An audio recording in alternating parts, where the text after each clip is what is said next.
Hey guys, Moran Pober here with another video. This one is all about completing the acquisition. Let's get to it.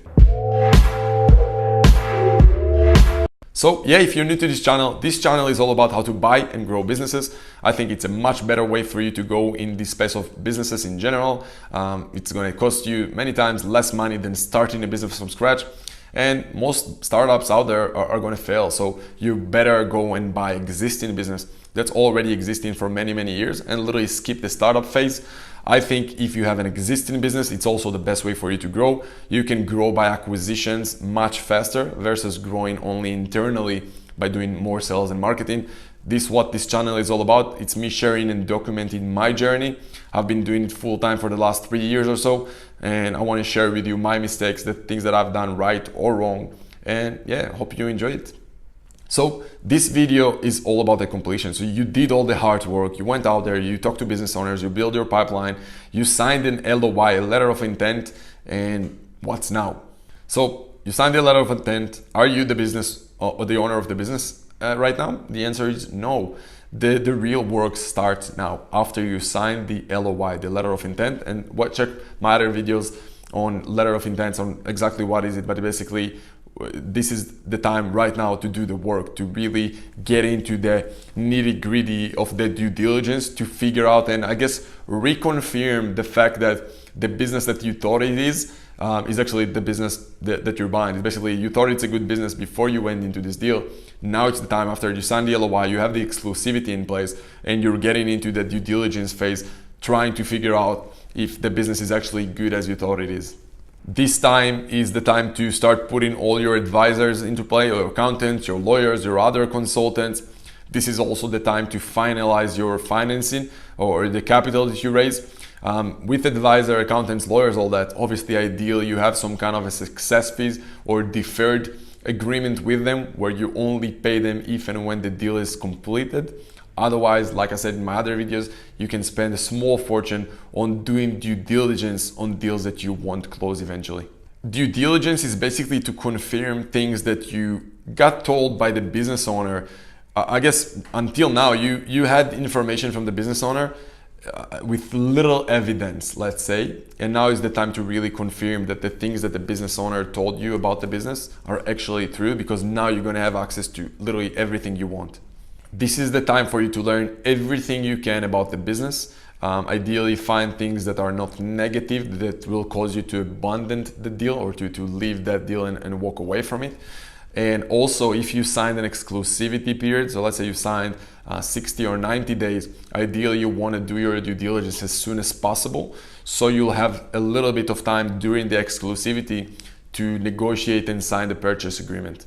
Obviously, when you bring accountants who are specialized in buying businesses. Do you need Big Four? In my opinion, obviously it depends on the size of the deal, but if it's a small deal and it's not a public company, I don't think it's a must at all. Literally at this phase, it just doesn't matter. You're going to pay so much more for a Big Four firm.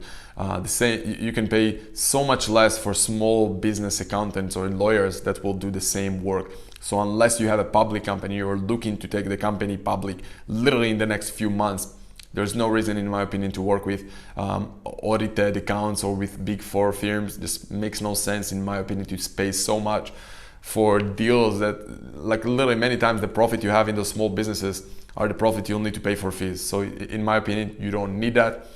This is the point where you really need to be kind of like the manager and the coach behind your advisors, behind your accountants and lawyers, and you got to make sure you have a list of what you're expecting your accountants, your lawyers, your other consultants, if you need, that are experts in the industry. This is the time where you really need to be behind them and make sure everything is being done right, because I mean, this is your mistakes. If they're making mistakes, this is your mistake. You as the person who's going to be the biggest shareholder in the business need to take responsibility for whatever your team is doing. You need to expect fees with anywhere from, obviously depends on the size of deal and the amount of work needed, but expect at least $5,000 for each advisor. So for example, 5,000, obviously again depends, but let's say expect at least $5,000 for each, between 5 to even 6 figures of fees, depends on the deal. That's why I think when it's a small business, especially if it's your first deal, just find someone who is local, someone who have experience doing acquisition or transactions, and that's all you need. This is the time to also really dive in and figure out, I guess, the owner honesty and transparency until this phase. This is also the time to complete things like proof of cash or quality of earnings reports done by your accountants. Obviously, all the contracts and legal stuff and everything that is done by your lawyers. And also the time to figure out everything related to customers and employees. And ideally, at this stage, you even want to talk to a few customers and employees and figure out how they see the business from their angle. Do they respect the business? Basically, do they see their business? Obviously depends who you talk to. If you talk to the customers, you want to figure out how they look at the business, what they see good in the business, what they see wrong in the business. And many times customers will tell you everything you need to learn about the business at this stage.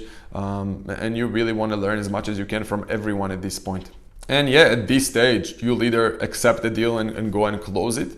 You'll either need to change and adjust the price, or you'll need to go and basically leave and walk away from the deal. I personally walked away from 3 deals after LOI. I mean, you can never know what happens. Every deal is different. You can find out so many different things after you sign an LOI, things that you didn't expect to happen before you went into the stage. So those are things you can only learn after you get into the due diligence. And I think the most crucial and important thing during this stage, after you sign a LOI and go into due diligence, is momentum, guys. Momentum is key. This is the time to leave everything else in your life and solely focus on completing your due diligence as fast as possible. I mean, every minute counts here. Every minute can go against you or towards you. You want to complete that due diligence as soon as possible and do whatever you can to close those deals. I had scenarios when literally we were waiting for too long and the deal just went away for whatever reasons. This is the time to put all of your energy and resources into closing that deal, or find reasons to walk away from that deal as soon as possible. But if everything looks good, you want to move as fast as possible. So yeah, that's it for today, guys. I hope you enjoyed it. Like this video, comment below, subscribe if you didn't yet. Let me know in the comments below what do you think, or if you have questions about the due diligence process or just in general about anything. Join our free group on Facebook. Join and fill the survey below to give me, and it's all in the description below this video, and give me ideas for videos, just because I need them if I want to post daily. And if you want to talk to me one-on-one, see also in the description below a way to talk to me, and then we can explore, I guess, and figure out if we can partner on deals together. And then you'll have access to me and my team who did more than 300 deals combined, and it's definitely can open a lot of doors for you and save you a lot of time. So if you're interested in actually implementing and executing and buying businesses with me and my team as partners, then see the description below and get in touch. That's it for today. I hope you enjoyed it, and I'll see you soon.